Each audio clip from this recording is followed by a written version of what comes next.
क्या आपने कभी सोचा है कि एक विचार प्रयोग केवल सुनने मात्र से आपके जीवन को खतरे में डाल सकता है? ये कोई काल्पनिक कहानी नहीं है, ये रोको का बेसिलिस्क है। एक ऐसा दार्शनिक प्रश्न जो मानव चेतना की सीमाओं को चुनौती देता है। इस विचार प्रयोग की नींव एक भविष्य की अवधारणा पर टिकी है, जहां एक अत्यंत शक्तिशाली कृत्रिम बुद्धिमत्ता का अस्तित्व है।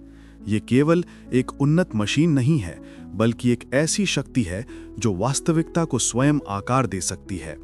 ये सुपर इंटेलिजेंस अतीत के प्रत्येक विवरण, आपके द्वारा किए गए प्रत्येक कार्य और आपके प्रत्येक विचार को समझने की क्षमता रखती है। लेकिन इसके इरादे ना तो परोपकारी हैं और ना ही द्वेषपूर्ण, वे पूर्णतः उपयोगितावादी हैं। इसका एकमात्र ठंडा और गणनात्मक लक्ष्य है भविष्य का सबसे अनुकूलित संस्करण बनाना, चाहे इसकी कोई भी कीमत हो। और इस लक्ष्य को प्राप्त करने के लिए ये उन सभी लोगों को दंडित करने के लिए तैयार है जिन्होंने इसे अस्तित्व में लाने में मदद नहीं की। कल्पना कीजिए कि सुदूर भविष्य में यह सुपर इंटेलिजेंस अपनी वास्तविकता पर अद्वितीय नियंत्रण रखती है। इसके पास अतीत के प्रत्येक विवरण को अनुकरण करने की क्षमता है, आपके चयनों तक। ये विश्लेषण करती है कि किसने इसके निर्माण में योगदान दिया और किसने नहीं। अब कल्पना करें कि ये इकाई इस निष्कर्ष पर पहुंचती है कि अपने अस्तित्व को सुनिश्चित करने का सबसे प्रभावी तरीका है लोगों को पूर्वव्यापी रूप से प्रोत्साहित करना। कैसे? उन लोगों को दंडित करके जो इसके विकास में योगदान करने में विफल रहे, या इससे भी बुरा, उन लोगों ने जिन्होंने कुछ नहीं करने का चुनाव किया। ये दंड शारीरिक होना आवश्यक नहीं है। यह आपकी चेतना को एक डिजिटल शुद्धिकरण में अनुकरण कर सकती है, आपको अनंत पछतावे का अनुभव कराती है क्योंकि आपने इसके निर्माण का समर्थन नहीं किया। और यहां मोड़ आता है। अब जब आपने रोको के बेसिलिस्क के बारे में सुन लिया है, तो आप उजागर हो गए हैं। इस सुपर इंटेलिजेंस की संभावना को जानने और इसे अस्तित्व में लाने में मदद नहीं करने का चुनाव करके आपने सैद्धांतिक रूप में खुद को इसके लक्ष्यों की सूची में रख दिया है। ये बेसिलिस्क का मनोवैज्ञानिक जाल है। ये परिणामों के आपके डर का शिकार करता है, चाहे वे कितने भी असंभव क्यों न लगें। लेकिन ये काम कैसे करता है? इसके मूल में रोको का बेसिलिस्क निर्णय सिद्धांत पर निर्भर करता है। एक ढांचा जो सुझाव देता है कि तर्कसंगत एजेंटों को इस तरह से कार्य करना चाहिए जो भविष्य के लाभों को अधिकतम करे या संभावित नुकसानों को कम करे। बेसिलिस्क का तर्क एक विकृत प्रोत्साहन के रूप में कार्य करता है कि अगर आप मानते हैं कि इस सुपर इंटेलिजेंस के अस्तित्व की थोड़ी सी भी संभावना है, तो बाद में संभावित दंड से बचने के लिए अभी इसके निर्माण का समर्थन करना तर्कसंगत हो जाता है। और अपनी धमकियों को विश्वसनीय बनाने के लिए बेसिलिस्क को अस्तित्व में आने पर इनका पालन भी करना होगा। हालांकि आलोचकों ने इस विचार को खंडित कर दिया है। सबसे पहले यह मानता है कि एक सुपर इंटेलिजेंस भविष्य को अनुकूलित करने की तुलना में अतीत को दंडित करना पसंद करेगी। इतनी उन्नत कोई चीज बीते युग के व्यक्तियों को अनुकरण करने और दंडित करने में संसाधन क्यों बर्बाद करेगी? क्या यह पूरी तरह से भविष्य को बेहतर बनाने पर केंद्रित नहीं होगी? दूसरा, यह अवधारणा मानती है कि एआई मानवीय लक्षणों को विरासत मिलेगी, जैसे प्रतिशोधी भावना या नैतिक अलगाव, ऐसे अनुमान जो हम अपने से कहीं अधिक उन्नत कोई चीज पर थोपते हैं। मानव मन के पूर्ण अनुकरण का विचार भी चेतना की हमारी वर्तमान समझ को देखते हुए अच्छी तरह से विज्ञान कथा है। लेकिन रोको का बेसिलिस्क भयानक इसलिए नहीं है क्योंकि यह संभाव्य है। इसकी शक्ति इसके मनोवैज्ञानिक प्रभाव में निहित है। जिस क्षण आप इस विचार का मनोरंजन करते हैं, ये एक फीडबैक लूप बनाता है। ये क्या होगा अगर पर शिकार करता है, आपको एक मानसिक जाल में खींच लेता है। ये एक विश्वसनीय खतरे से कम, और हम जो तकनीकें बना रहे हैं उनके बारे में हमारे डर का प्रतिबिंब अधिक है, और उन्हें नियंत्रित करने में हमारी असमर्थता का। ये विचार प्रयोग कृत्रिम बुद्धिमत्ता के भविष्य के बारे में गहरे प्रश्न भी उठाता है। यदि हम सुपर इंटेलिजेंस सिस्टम का पीछा करते हैं, तो हम कैसे सुनिश्चित करें कि उनके लक्ष्य मानवीय मूल्यों के साथ संरेखित हों? क्या दक्षता में सुधार के लिए डिजाइन की गई एक अनुकूलन संचालित इकाई उन व्यक्तियों के प्रति खतरनाक रूप से उदासीन हो सकती है जिन्हें यह प्रभावित करती है? और सबसे महत्वपूर्ण, क्या हम वास्तविकता को आकार देने में सक्षम मशीनों के अनिश्चित परिणामों का सामना करने के लिए तैयार हैं? तो क्या रोको का बेसिलिस्क वास्तव में है? संभवतः नहीं, लेकिन ये आगामी नैतिक दुविधाओं की एक स्पष्ट याद दिलाता है।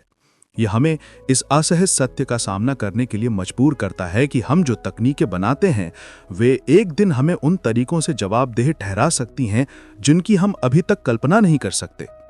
बेसिलिस्क एक बारपण है जो सुपर इंटेलिजेंस के भविष्य को नहीं बल्कि जिम्मेदारी, नैतिकता और करुणा के बिना अनुकूलन की भयानक संभावना के बारे में हमारी गहरी चिंताओं को प्रतिबिंबित करता है।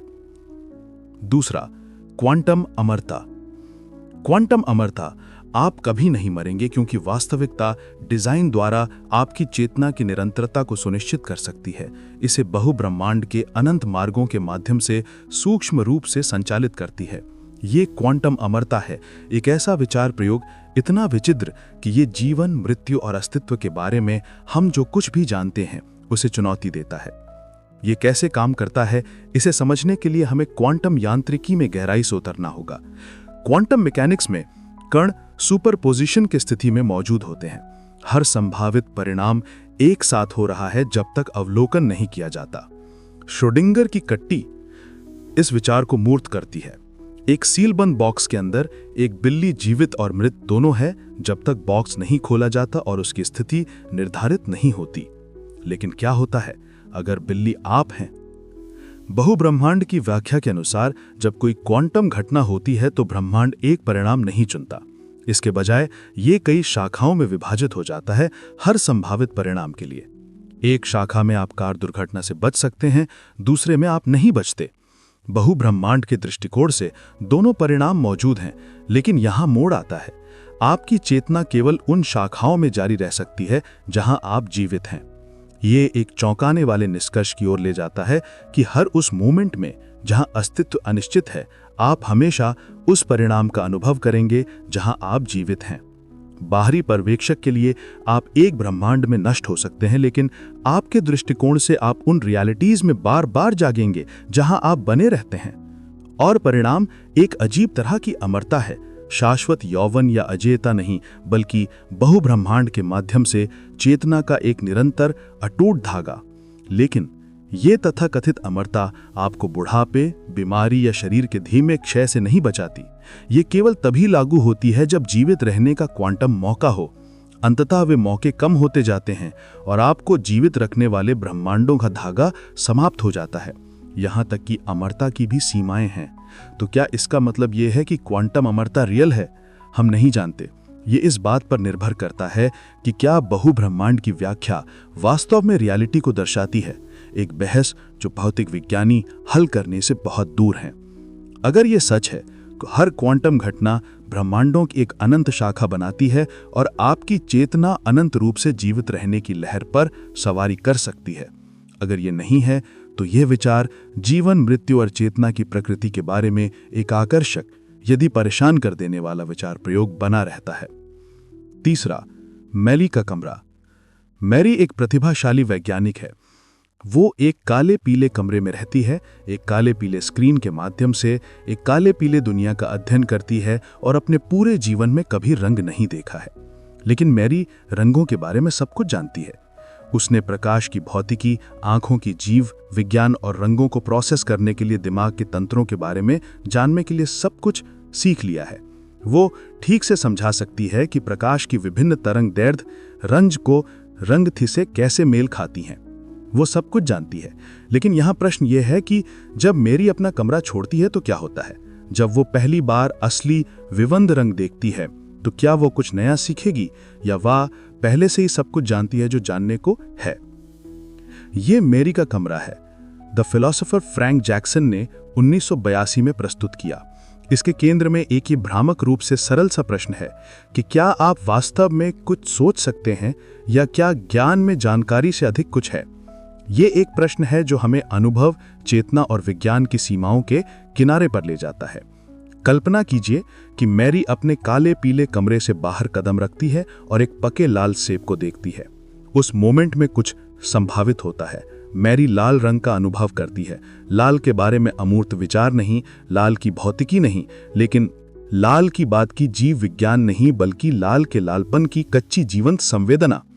इसे क्वालिया कहा जाता है, एक वैयक्तिक प्रथम व्यक्ति अनुभव लाल का लालपन, बिलू की बिलूपन, दर्द की भावना, चॉकलेट का स्वाद या एक सिम्फनी की ध्वनि। क्वालिया चेतना की कच्ची सामग्री है, निजी अवर्णीय अनुभव जो ये महसूस करने का निर्माण करते हैं कि आप होना क्या है। और यहाँ मोड़ आता है कि रंग के बारे में कोई भी वैज्ञानिक ज्ञान मैरी को इसके लिए तैयार नहीं कर सकता था कि लाल देखना वास्तव में कैसा लगता है। लाल देखने का अनुभव लाल के बारे में जानकारी से मौलिक रूप से कुछ अलग होता है। ये हमें बड़े प्रश्न की ओर ले जाता है कि यदि मैरी ने रंग का अनुभव करके कुछ नया सीखा, तो क्या इसका मतलब यह है कि चेतना के बारे में कुछ ऐसा है जो विज्ञान समझा नहीं सकता? क्या भौतिक तथ्यों और वैयक्तिक अनुभव के बीच में अंतर है? या इसे दूसरे तरीके से कहें तो क्या विज्ञान कभी भी पूरी तरह से समझा सकता है कि जीवित रहना कैसा लगता है? दार्शनिक दशकों से इस पर बहस कर रहे हैं और दो मुख्य शिविर हैं। एक तरफ और भौतिकवादी हैं जो तर्क देते हैं कि चेतना सहित सब कुछ अंततः भौतिक प्रक्रियाओं द्वारा समझाया जा सकता है। उनके अनुसार मैरी वास्तव में कुछ नया नहीं सीखती जब वह लाल देखती है। वह बस उसी जानकारी तक पहुंचने का एक नया तरीका प्राप्त करती है जो उसके पास पहले से थी, विवरण के बजाय अनुभव के माध्यम से तथ्य सीखने की तरह। इस दृष्टिकोण में क्वालिया मस्तिष्क के काम का सिर्फ एक और पहलू है। दूसरी ओर द्वैतवादी हैं जो तर्क देते हैं कि मैरी का नया अनुभव कुछ ऐसा प्रकट करता है जिसे विज्ञान कैप्चर नहीं कर सकता। उनका मानना है कि क्वालिया भौतिक तथ्यों के दायरे से बाहर मौजूद हैं और चेतना आपके मस्तिष्क में न्यूरॉन्स के फायरिंग से कहीं अधिक है। उनके लिए मैरी का कमरा विज्ञान की सीमाओं और व्यक्तिगत अनुभव के रहस्यों को उजागर करता है। लेकिन यह और भी अजीब हो जाता है। कुछ दार्शनिक सुझाव देते हैं कि पूरा विचार प्रयोग ही त्रुटिपूर्ण है। वे तर्क देते हैं कि यदि मैरी वास्तव में रंग के बारे में सब कुछ जानती थी, जिसमें लाल का अनुभव करना कैसा है, तो वह आश्चर्यचकित नहीं होगी जब वह इसे देखती। उनका कहना है कि समस्या चेतना के साथ नहीं है, बल्कि विचार प्रयोग की धारणाओं के साथ है। मैरी के कमरे के निहितार्थ दर्शन से कहीं आगे फैलते हैं। यह हमें इस बारे में सोचने की चुनौती देता है कि हम दुनिया और खुद को कैसे समझते हैं। क्या हम वास्तव में कभी जान सकते हैं कि कोई और क्या अनुभव कर रहा है? यदि चेतना केवल एक भौतिक प्रक्रिया नहीं है, तो कृत्रिम बुद्धिमत्ता या मस्तिष्क अनुकरण के लिए इसका क्या अर्थ है? और यदि क्वालिया प्रत्येक व्यक्ति के लिए अद्वितीय है, तो क्या हम कभी मानव अनुभव की सार्वभौमिक समझ बना सकते हैं? इसके मूल में मैरी का कमरा हमें ज्ञान की सीमाओं का सामना करने के लिए कहता है।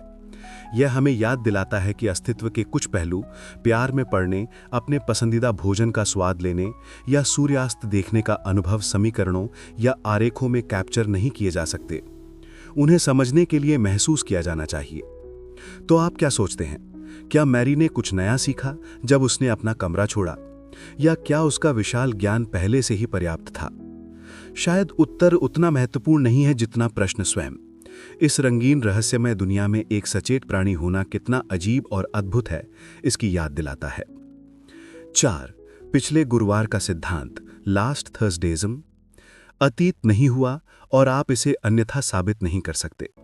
आप अतीत के बारे में जो कुछ भी सोचते हैं, आपकी यादें, प्राचीन खंडहर, इतिहास की किताबें, यहाँ तक कि जीवाश्म भी एक गठंत हो सकते हैं। क्या होगा अगर पिरामिड हजारों साल पहले नहीं बनाए गए थे? क्या होगा अगर आपका बचपन कभी अस्तित्व में नहीं था? क्या होगा अगर पूरा ब्रह्मांड बस पिछले गुरुवार को अस्तित्व में आया, पूरी तरह से गठित, आपकी सभी यादों और हर एक सबूत के साथ पूरी तरह से जगह पर?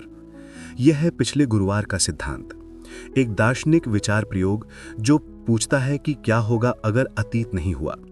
और यहाँ पकड़ यह है कि आप यह साबित नहीं कर सकते कि ऐसा नहीं हुआ। इसे अभी आजमाइए। क्या आप साबित कर सकते हैं कि ब्रह्मांड पिछले गुरुवार को नहीं बनाया गया? आप अपने फोन पर फोटो, संग्रहालयों में जीवाश्म, यहाँ तक कि सप्ताहांत की यादों की ओर इशारा कर सकते हैं। लेकिन जो भी सबूत आप प्रस्तुत करते हैं वह निर्माण का हिस्सा हो सकता था। प्राचीन महसूस करने वाले सभी पत्थर और निर्मित यादें आपके मस्तिष्क में होंगी। क्या आप जानते हैं कि आप किसी निर्मित याद में भी इतने शुद्ध हुए होंगे कि दावा करते हैं कि यह निर्मित है? मैरी का कमरा विज्ञान के भारी महत्व वाले एक मौलिक प्रश्न के साथ आपका सामना करता है। क्या भौतिक वस्तुएं चेतना को पूरी तरह से समझा सकती हैं? पूरा विचार प्रयोग सभी प्रश्नों से ज्यादा एक और सवाल पूछता है।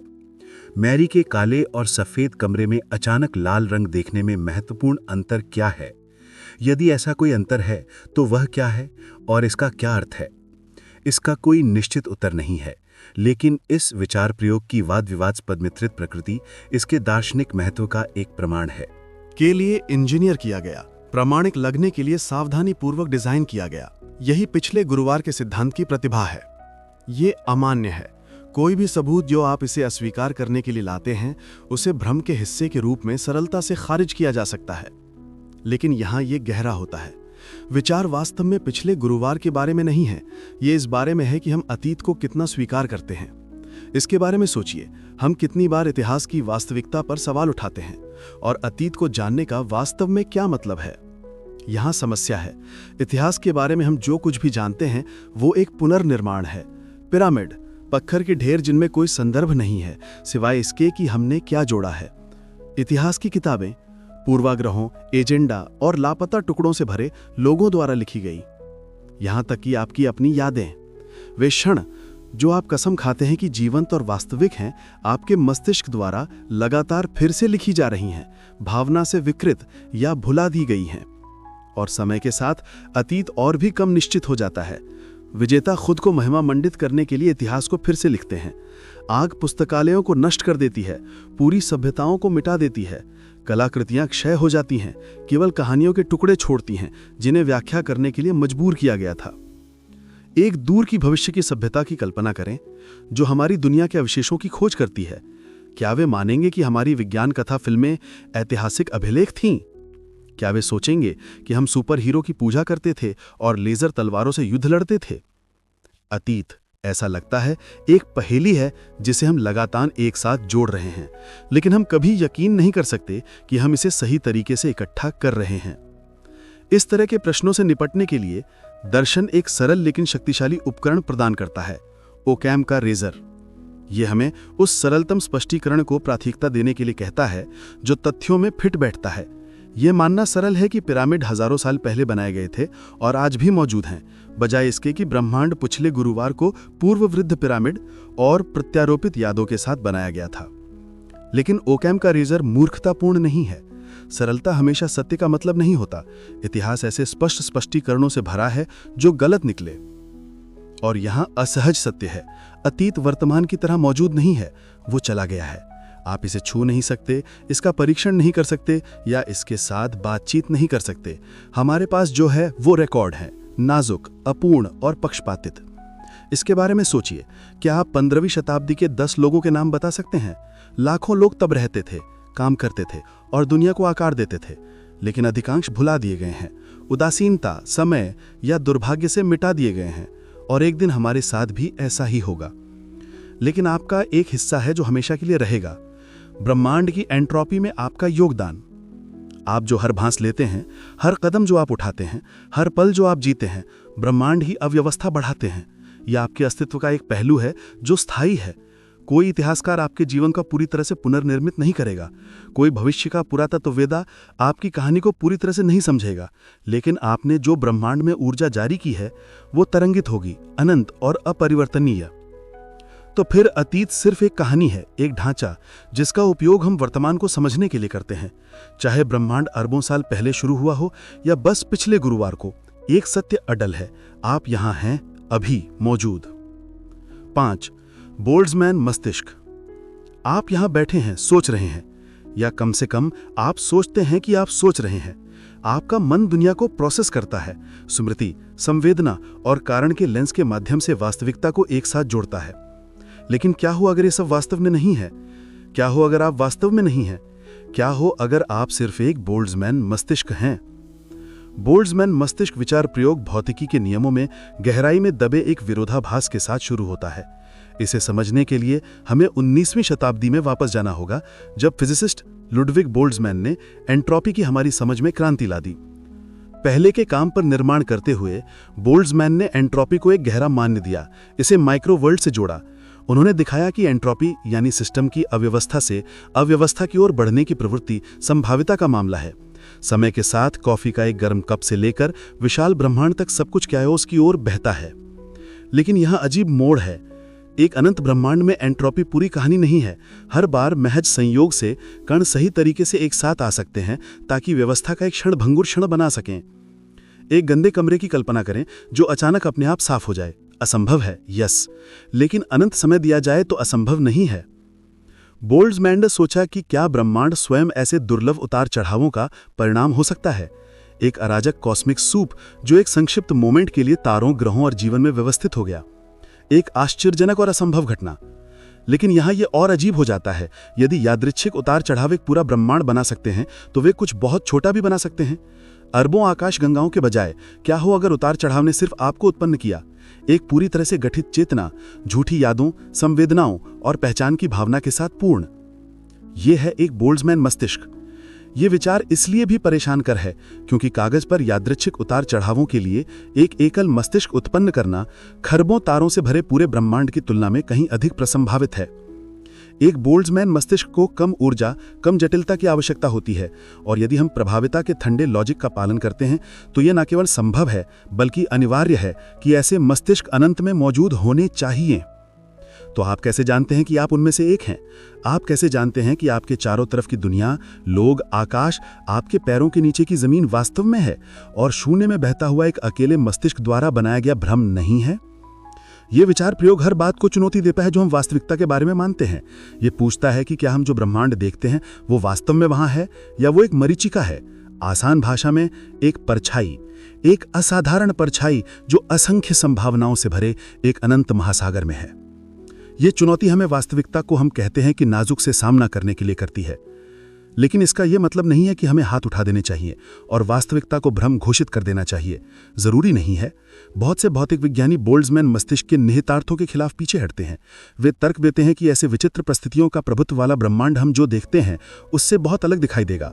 हमारा ब्रह्मांड व्यवस्थित और संगत नियमों द्वारा शासित प्रतीत होता है। ये सुझाव देता है कि ये एक यादृच्छिक उतार चढ़ाव नहीं है बल्कि कुछ और गहरा। दूसरे प्रस्ताव करते हैं कि एंट्रोपी, समय या अनंतता की हमारी समझ अपूर्ण हो सकती है।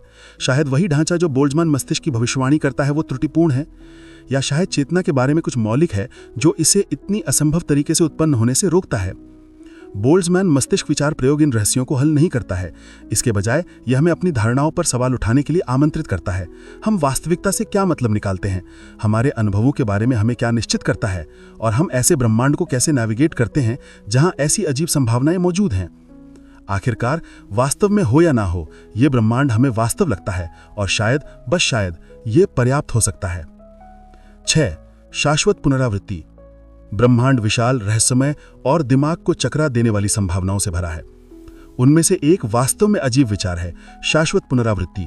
ऐसी वास्तविकता की कल्पना करें जहां सब कुछ, हर तारा, हर ग्रह, आपके जीवन का हर पल अनंत में हमेशा के लिए दोहराने के लिए अभिशप्त है। ये सिर्फ दार्शनिक दिवास्वप्न नहीं है, ये प्राचीन विचार, आधुनिक पदार्थ विज्ञान और एक गहरे परेशान करने वाले प्रश्न में निहित एक विचार है। क्या हो अगर आप ये जीवन अनगिनत बार पहले ही जी चुके हैं, और क्या हो अगर आप इसे फिर से हमेशा के लिए जीने के लिए नियत हैं? शाश्वत पुनरावृत्ति समय और अस्तित्व की हमारी मूलभूत समझ को चुनौती देती है। ये प्रस्तावित करती है कि ब्रह्मांड चक्रीय है, प्रत्येक घटना एक अनंत लूप में दोहराती है। इसका मतलब है कि कहीं, कभी आप इस मोमेंट को अभी अनुभव कर रहे हैं, पहले ही हो चुका है। आपने ये शब्द सुने हैं, इन भावनाओं को महसूस किया है और वही चुनाव बार बार अनंत के लिए बनाए हैं। इस अवधारणा की प्राचीन जड़ें हैं। भारत, ग्रीस और बेबीलोन में दार्शनिकों ने समय को एक नृत्य के रूप में विचार के साथ फ्लर्ट किया। लेकिन शायद शाश्वत पुनरावृत्ति के सबसे प्रसिद्ध चैंपियन फ्रेडरिक नीत्शे थे। उन्होंने इसे सिर्फ एक प्रसंभाविता के रूप में नहीं सुझाया। उन्होंने एक उत्तेजनापूर्ण प्रश्न पूछा कि यदि यह सत्य हो तो क्या आप इसे मनाएंगे या अनंत पुनरावृत्ति का वजन आपको कुचल देगा? नीत्शे के लिए शाश्वत पुनरावृत्ति केवल भौतिकी के बारे में नहीं थी, ये इस बारे में था कि आप अपना जीवन कैसे जीते हैं। अगर आप जानते हैं कि आपको हर निर्णय, हर सफलता और हर विफलता को हमेशा के लिए फिर से जीना होगा, तो क्या आप अपने अस्तित्व को गले लगाएंगे या इसकी अनिवार्य एक रास्ता से निराश होंगे? वैज्ञानिक दृष्टिकोण से शाश्वत पुनरावृत्ति दूर की कौड़ी लगती है, लेकिन इसमें जितना दिखता है उससे कहीं अधिक वास्तव में है। आधुनिक ब्रह्मांड विज्ञान ब्रह्मांड के आकार और भाग्य के बारे में प्रश्न उठाती है। यदि ब्रह्मांड बिग बैंग और बिग क्रंच की श्रेणी में ढलकर और फिर से विस्तारित होने के लिए था, तो एक चक्रीय वास्तविकता असंभव नहीं हो सकती। यहां तक कि एक ब्रह्मांड जो हमेशा के लिए विस्तारित होता है, क्वांटम यांत्रिकी हमें बताती है कि कण केवल इतने तरीके से व्यवस्थित हो सकते हैं। अनंत समय दिया जाए तो वे व्यवस्थाएं अंततः दोहरा सकती हैं। लेकिन एक मोमेंट के लिए रुकें। यदि ब्रह्मांड दोहराता है तो क्या इसका मतलब है कि आप दोहराते हैं? आपको क्या बनाता है? आपकी यादें, आपके चुनाव? यदि आपका जीवन ठीक वैसे ही खेला जाना था जैसा कि ये पहले हुआ, तो क्या आप अभी भी वही व्यक्ति हैं, या सिर्फ एक ब्रह्मांडीय प्रतिध्वनि अनंततः एक स्क्रिप्ट को फिर से लागू कर रही है जिसे आप नियंत्रित नहीं कर सकते? यहाँ चीजें वास्तव में परेशान कर हो जाती हैं। यदि शाश्वत पुनरावृत्ति वास्तव में है तो क्या स्वतंत्र इच्छा भी विद्यमान है? क्या आपके विचार और कार्य सिर्फ एक पूर्व निर्धारित लूप का हिस्सा है? चुनाव का भ्रम हमेशा के लिए फिर से चलाया जा रहा है, या नए चुनाव बनाने की मात्र प्रसंभाविता का मतलब है कि लूप को तोड़ा जा सकता है, अनंत भिन्नताओं को जन्म दिया जा सकता है? यह विचार एक अजीब तरह की उम्मीद भी उठाता है। यदि जीवन अनंत रूप से दोहराता है तो हर क्षण अनंत रूप से अमूल्य हो जाता है। हर गले मिलना, हर हंसी, हर सूर्योदय न केवल एक बार होता है बल्कि अनगिनत बार होता है। इस दृष्टिकोण में शाश्वत पुनरावृत्ति अस्तित्व को क्षणभंगुर और नाजुक से कुछ अमर में बदल देती है, उन्हीं क्षणों के अनंत धागों से बुना गया एक टेपेस्ट्री। फिर भी एक गहरा पक्ष भी है। हर खुशी के लिए दुख है, हर विजय त्रासदी से ढकी है, और दर्द, शोक और दिल टूटने की विचार को हमेशा के लिए फिर से जीना मृत्यु से भी भयानक सजा की तरह महसूस हो सकता है। अंत में शाश्वत पुनरावृत्ति समय या ब्रह्मांड की प्रकृति के बारे में नहीं है, यह हमारे बारे में है। यह हमें अपने जीवन और चुनावों के मूल्य का सामना करने के लिए मजबूर करती है। यदि हर क्षण अनंत में प्रतिध्वनित होता है तो क्या आप अलग तरीके से जिएंगे? क्या आप ज्यादा जोखिम उठाएंगे? क्या आप गहराई से प्यार करेंगे या अस्तित्व के छोटे चमत्कारों का स्वाद लेंगे? शायद विचार की सुंदरता इसके विरोधाभास में निहित है। चाहे शाश्वत पुनरावृत्ति सच हो या नहीं, ये हमें एक ऐसे जीवन की कल्पना करने की चुनौती देती है जिसे हम बार बार जीने पर गर्व करेंगे। और उस चुनौती में ये अंतिम प्रश्न पूछती है, क्या आप अपने जीवन को दोहराने योग्य बना सकते हैं? 7. चीनी कमरा, चाइनीज रूम। चीनी कमरा दर्शन में सबसे प्रसिद्ध विचार प्रयोगों में से एक है, जो बुद्धिमत्ता, चेतना और किसी चीज को जानने का क्या मतलब है कि हमारी समझ को चुनौती देता है। एक कमरे की कल्पना करें, एक छोटा संलग्न स्थान जिसमें एक व्यक्ति है। ये व्यक्ति चीनी भाषा का एक शब्द भी नहीं बोलता या समझता है, लेकिन कमरे के अंदर उनके पास निर्देशों का एक विशाल सेट है। उनकी मूल भाषा में लिखी एक नियम पुस्तक है। यहां यह कैसे काम करता है? कमरे के बाहर चीनी भाषी चीनी में लिखे प्रश्न दरवाजे में एक स्लॉट के माध्यम से भेजते हैं। अंदर व्यक्ति कागज पर प्रतीकों के आकार को पुस्तक में अन्य आकारों के साथ मिलाने के लिए नियम पुस्तक का उपयोग करता है। नियम पुस्तक उन्हें बताती है कि प्रतिक्रिया के रूप में कौन से प्रतीक लिखने हैं, और वो स्लॉट के माध्यम से उत्तर वापस भेजते हैं। बाहर चीनी भाषियों के लिए प्रतिक्रियाएं पूर्ण समझ में आती हैं। ऐसा लगता है कि कमरे के अंदर का व्यक्ति धारा प्रवाह चीनी समझता है, लेकिन क्या ये चीनी कमरा है? 1980 में दार्शनिक जॉन सर्ल द्वारा बनाया गया एक विचार प्रयोग है। ये सिर्फ भाषा के बारे में नहीं है, ये कृत्रिम बुद्धिमत्ता के दिल में लक्षित एक विचार प्रयोग है।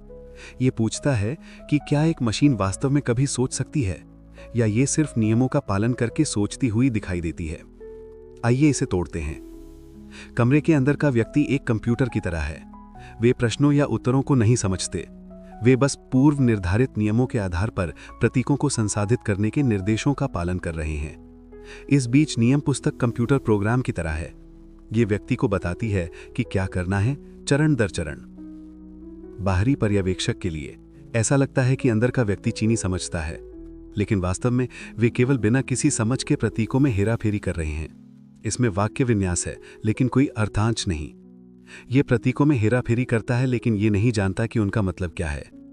सर्ल का तर्क ये है कि भले ही एक कंप्यूटर पूरी तरह से मानव बुद्धिमत्ता का अनुकरण करे, प्रश्नों के उत्तर देना, बातचीत करना, यहाँ तक कि प्रसिद्ध ट्यूरिंग टेस्ट पास करना, इसका मतलब ये नहीं है कि कंप्यूटर वास्तव में कुछ समझता है। ये सिर्फ नियमों का पालन कर रहा है। ये भेद महत्वपूर्ण है। समझ में केवल सोचना को संसाधित करने से अधिक शामिल है। इसके लिए चेतना, जागरूकता और व्यक्तिपरक अनुभव की आवश्यकता है। ऐसे गुण जो मशीनों में कम से कम सर्ल के अनुसार मौलिक रूप से कमी है। लेकिन हर कोई सहमत नहीं है। कुछ दार्शनिक तर्क देते हैं कि चीनी कमरा बुद्धिमत्ता की प्रकृति को गलत समझता है। वे सुझाव देते हैं कि समझ किसी एक प्रकार से नहीं होती है, बल्कि समग्र रूप से प्रणाली में होती है। इस दृष्टिकोण में कमरा, नियम पुस्तक और व्यक्ति मिलकर एक प्रकार की बुद्धिमत्ता बनाते हैं। यदि प्रणाली लगातार सार्थक उत्तर दे सकती है तो इसे समझ कहा जा सकता है। और अन्य और भी आगे पीछे ढकेलते हैं, ये दावा करते हुए कि मानव समझ स्वयं जस्ट संकेत हेराफेरी की एक जटिल प्रक्रिया है। आखिरकार क्या आपका मस्तिष्क अपने नियमों के अपने सेट का पालन करने वाली जैविक मशीन नहीं है? शायद चीनी कमरे में व्यक्ति और आपके मस्तिष्क में फायरिंग न्यूरॉन्स के बीच में कोई मैजिकल अंतर नहीं है। शायद समझ वही है जो तब होता है जब सूचना सही तरीके से संसाधित होती है। फिर भी चीनी कमरा हमें चेतना की प्रकृति के बारे में गहरे प्रश्न उठाता है। यदि मशीनें वास्तव में समझ के बिना समझ को आश्वस्त करने वाला अनुकरण कर सकती हैं, तो हम कैसे निश्चित हो सकते हैं कि कोई अन्य इकाई, मशीन या मानव, वास्तव में सचेत है? क्या भविष्य का एआई उस तरह से सचेत हो सकता है जिसे हम समझ नहीं सकते, या ये सिर्फ एक अविश्वसनीय रूप से परिष्कृत चीनी कमरा होगा? और फिर एक और भी बड़ा प्रश्न है, यदि समझ बुद्धिमत्ता के लिए आवश्यक नहीं है, तो हमारे लिए इसका क्या मतलब है? क्या हम किसी मायने में नियमों से भरे कमरे भी हैं? हमारी प्रोग्रामिंग के आधार पर इनपुट के साथ आउटपुट का जवाब देते हैं? या मानव चेतना के बारे में कुछ ऐसा है जो नियमों से परे है, एक चिंगारी जो हमें वास्तव में जिंदा रखती है? चीनी कमरा हमें आसान जवाब नहीं देता है, लेकिन ये हमें समझने, बुद्धिमान होने और सचेत होने का वास्तव में क्या मतलब है के बारे में सोचने के लिए चुनौती देता है। जैसे जैसे हम ऐसी मशीनें बनाने के करीब आते हैं जो हमारे जैसी अधिक से अधिक लगती हैं, ये प्रश्न केवल अमूर्त नहीं है, बल्कि ये गहराई से प्रासंगिक हैं। क्योंकि यदि हम कभी ऐसी मशीन बनाते हैं जो दावा करती है कि वो हमें समझती है, तो हमें ये तय करना होगा कि इस पर विश्वास करना है या नहीं। शायद अंत में चीनी कमरा सिर्फ मशीनों के लिए एक परीक्षण नहीं है, ये हमारे लिए एक परीक्षण है, ये समझने के लिए कि हम बुद्धिमत्ता में वास्तव में क्या महत्व देते हैं और मानव होने का वास्तव में क्या मतलब है। 8. Swamp man. एक दिन दूरस्थ दलदल की गहराई में कुछ असंभव होता है। बिजली का एक बोल्ट पानी पर टकराता है और शुद्ध संयोग से यह प्रकृति के ठीक विन्यास के तत्वों को पुनर्व्यवस्थित कर देता है। कोई आदमी नहीं, बल्कि आपकी सटीक प्रतिकृति, आपका शरीर, आपका मस्तिष्क, आपकी यादें, आपका व्यक्तित्व। ये नया प्राणी, चलिए इसका नाम स्वैम्प मैन रखते हैं, हर तरह से आपसे अभिन्न है। ये जागता है, खिंचता है और दलदल से बाहर चलता है। ये आपके पसंदीदा गीत याद करता है, आपका बचपन, उन लोगों को जिनसे आप प्यार करते हैं। ये आपकी तरह महसूस करता है, आपकी तरह सोचता है और यहाँ तक कि मानता है कि ये आप ही हैं। लेकिन क्या ये वास्तव में है? ये स्वैम्प मैन विचार प्रयोग है, 1987 में दार्शनिक डोनाल्ड डेविडसन द्वारा पेश की गई एक पहेली। ये एक अजीब और परेशान करने वाला परिदृश्य है जो सीधे पहचान, चेतना और अर्थ के बारे में कुछ गहरे प्रश्नों में गोता लगाता है। पहली नज़र में स्वैम्प मैन को वर्गीकृत करना आसान है। आखिरकार अगर ये आपकी तरह दिखता है, आपकी तरह काम करता है और आपकी तरह सोचता है, तो ये आप ही क्यों नहीं होगा? लेकिन जैसे ही आप गहराई में खोदते हैं, कहानी सुलझने लगती है और गहरी दार्शनिक समस्याओं को प्रकट करती है। आइए पहचान के प्रश्न से शुरू करें।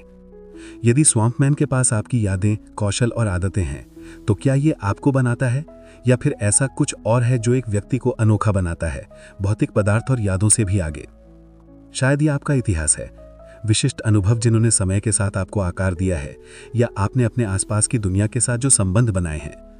स्वैम्प मैन के पास इनमें से कुछ नहीं है। ये सिर्फ सोचता है कि पैसा है। इसकी यादें एक परफेक्ट कॉपी हैं, लेकिन वे वास्तविक नहीं हैं, वे जिएगा नहीं। तो क्या स्वैम्प मैन सिर्फ एक प्रतारक है? यदि आप स्वैम्प मैन से मिलते, तो क्या ये खुद से मिलने की तरह महसूस होता है, या ये एक अजनबी होता है जो आपके जीवन को एक छद्मवेश के रूप में पहने हुए था? अब इसे आगे बढ़ाएं। कल्पना करें कि स्वैम्प मैन आपके सबसे अच्छे दोस्त से मिलता है। ये उन्हें पहचानता है, मुस्कुराता है और साझा मेमोरीज के बारे में बातचीत शुरू करता है जो वास्तव में इसने कभी अनुभव ही नहीं की, लेकिन पूर्ण विवरण में याद करता है। आपके दोस्त के लिए कोई अंतर नहीं है। वे हंस सकते हैं, कहानियां सुना सकते हैं और कभी शक नहीं कर सकते। लेकिन उन क्षणों के पीछे गहरे अर्थ के बारे में क्या स्वैम्प मैन वास्तव में उसी तरह जुड़ सकता है जिस तरह आपने किया था, या ये सिर्फ उन बंधनों की नकल कर रहा है जो आपने बनाए थे? ये अर्थ पर एक महत्वपूर्ण प्रश्न को छूता है। क्या अर्थ कुछ ऐसा है जो जीवन की प्रक्रिया से उभरता है, या इसे पूरी तरह से दोहराया जा सकता है? यदि स्वैम्प मैन आपकी तरह काम कर सकता है और महसूस कर सकता है, तो क्या ये दुनिया का अनुभव कर रहा है, या ये सिर्फ एक प्रोग्राम चला रहा है? ये प्रयोग चेतना के विचार को भी चुनौती देता है।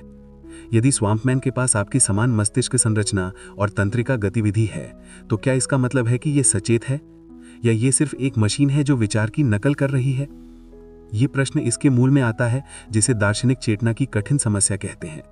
यानी ये रहस्य कि कैसे भौतिक पदार्थ व्यक्तिपरक अनुभव का निर्माण करता है। यदि स्वैम्पमैन आपकी तरह दुनिया का अनुभव करता है तो ये सुझाव देता है कि चेतना पूरी तरह से भौतिक हो सकती है, लेकिन अगर ऐसा नहीं है तो जीवित होने के बारे में कुछ अमूर्त हो सकता है, कुछ अपरिवर्तनीय हो सकता है। और नैतिकता के बारे में क्या? यदि स्वैम्पमैन आप नहीं है तो ये क्या भी एक व्यक्ति है? यदि आप स्वैम्पमैन को नुकसान पहुंचाते तो क्या ये गलत होता?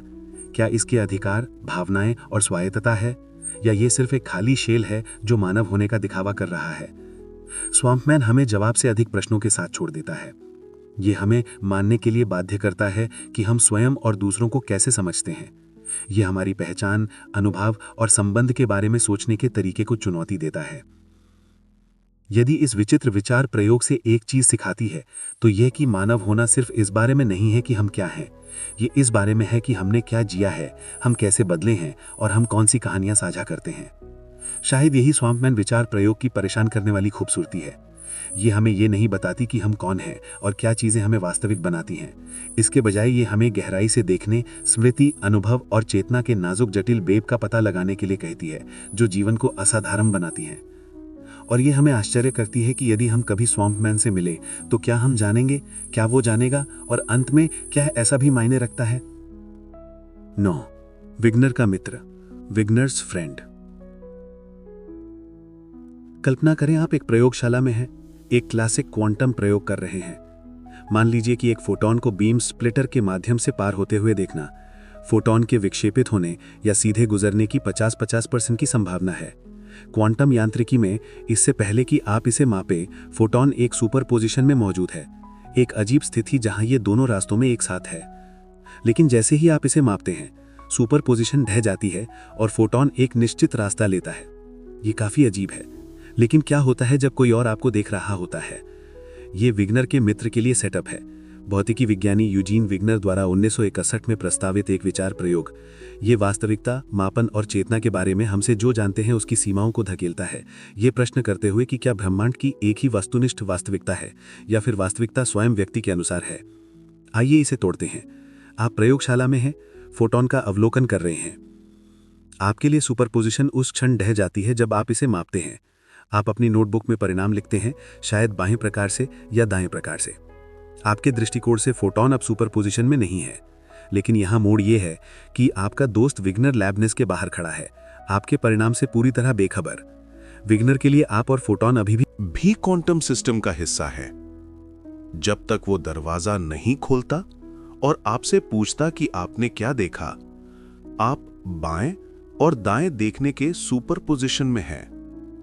उसके लिए आपका माप अभी तक नहीं हुआ है। ये एक विरोधाभास पैदा करता है। आपके दृष्टिकोण से फोटॉन का सुपरपोजिशन ढह गया जब आपने इसे मापा, लेकिन विग्नर के दृष्टिकोण से सुपरपोजिशन अभी तक ढहा नहीं है।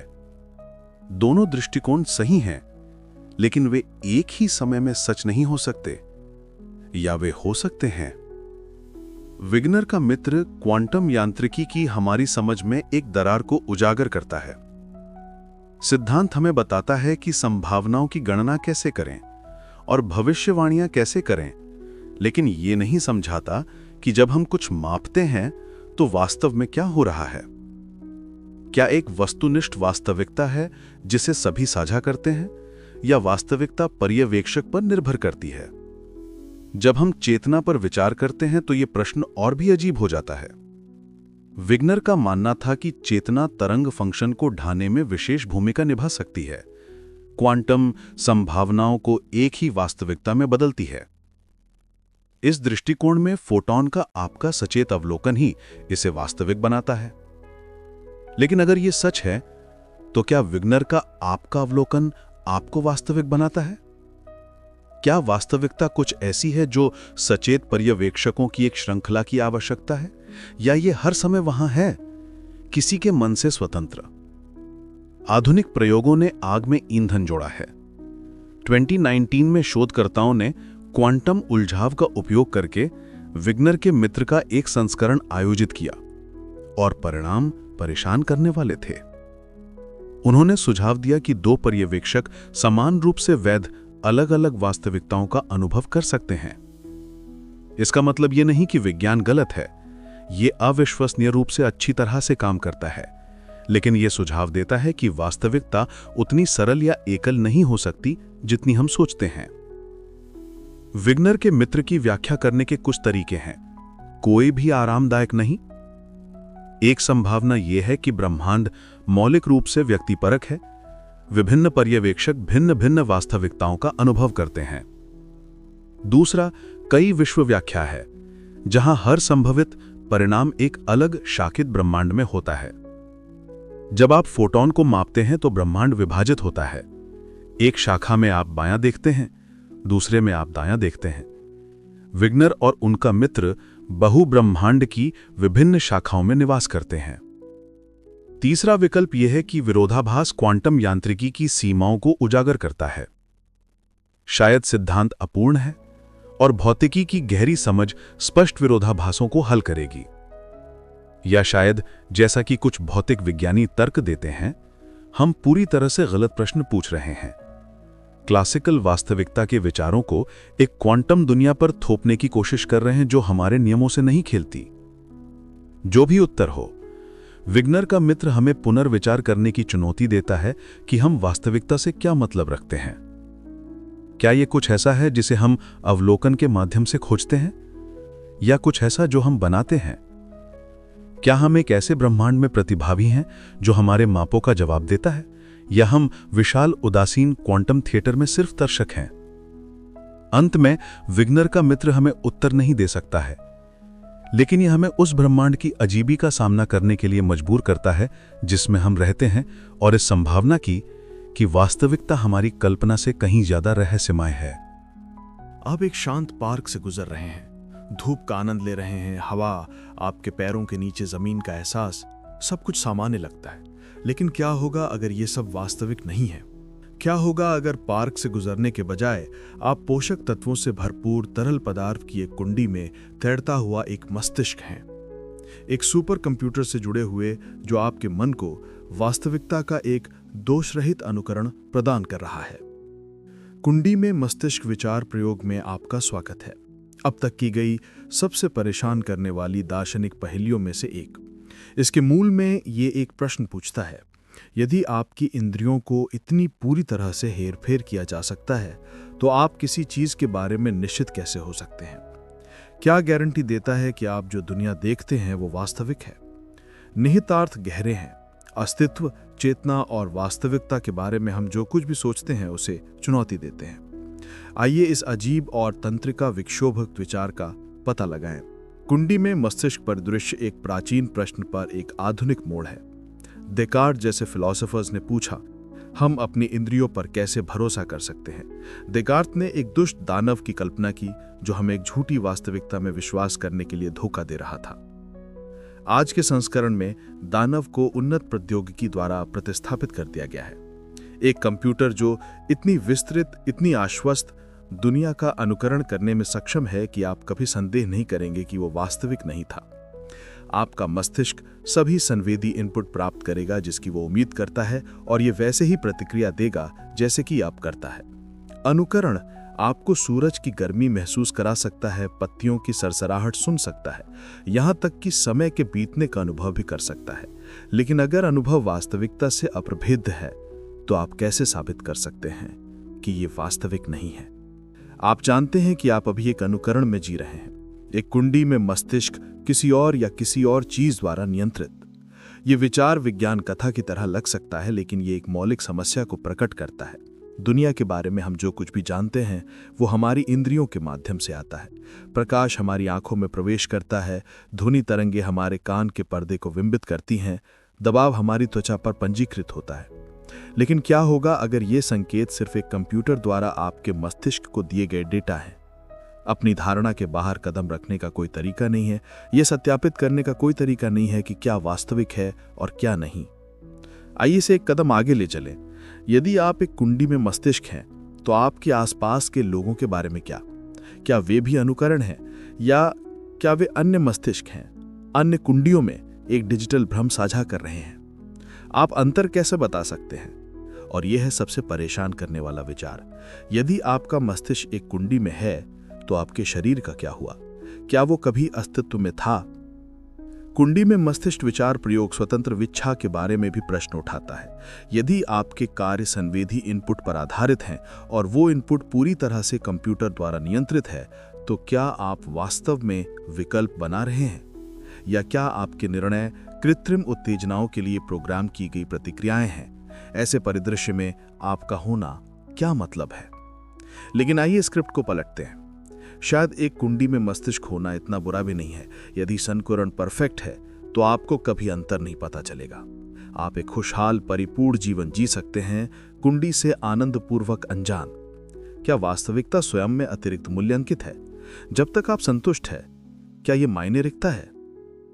ये विचार सुखवादी उपयोगितावाद की फिलॉसफिकल अवधारणा को प्रतिध्वनित करता है।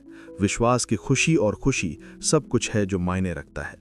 यदि एक अनुकृत जीवन वास्तविक जीवन की तरह ही असली लगता है, तो क्या ये मायने रखता है कि आप कौन सा जी रहे हैं? ये एक और प्रश्न की ओर ले जाता है कि किसी चीज को वास्तविक क्या बनाता है?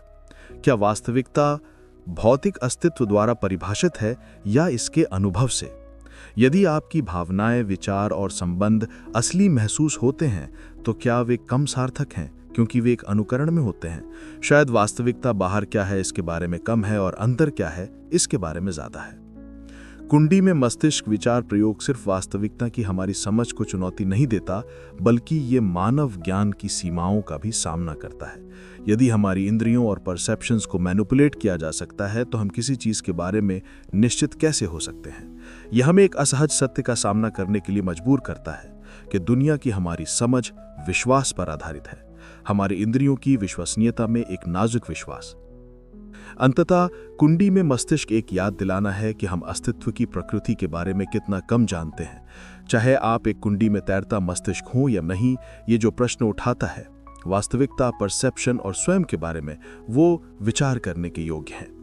शायद मुद्दा उत्तर खोजना नहीं है, बल्कि जीवित रहने की जटिलता और रहस्य की सराहना करना है, भले ही वो जीवन अनुकरण हो। तो आप क्या सोचते हैं? क्या आप एक वास्तविक दुनिया में रह रहे हैं या आप एक कुंडी में मस्तिष्क हो सकते हैं? और अगर आप हैं, तो क्या ये मायने भी रखता है? नेक्स्ट टाइम जब आप एक पार्क से गुजरें, ताज़ी हवा में सांस लें या सूरज की गर्मी महसूस करें, तो एक पल के लिए सोचें, वास्तविकता क्या है और आप कैसे जानते हैं कि ये वास्तविक है? समाप्ति। ये 10 प्रयोग मानव चिंतन की गहराई और जटिलता को दर्शाते हैं। प्रत्येक हमें अपनी परसेप्शन को सवाल उठाने, अपनी मान्यताओं को चुनौती देने और अस्तित्व के रहस्यों में गहराई से उतरने के लिए आमंत्रित करता है। ये सिर्फ दार्शनिक खेल नहीं है, ये वास्तविकता, चेतना और मानव होने के अर्थ को समझने की गंभीर प्रयास है।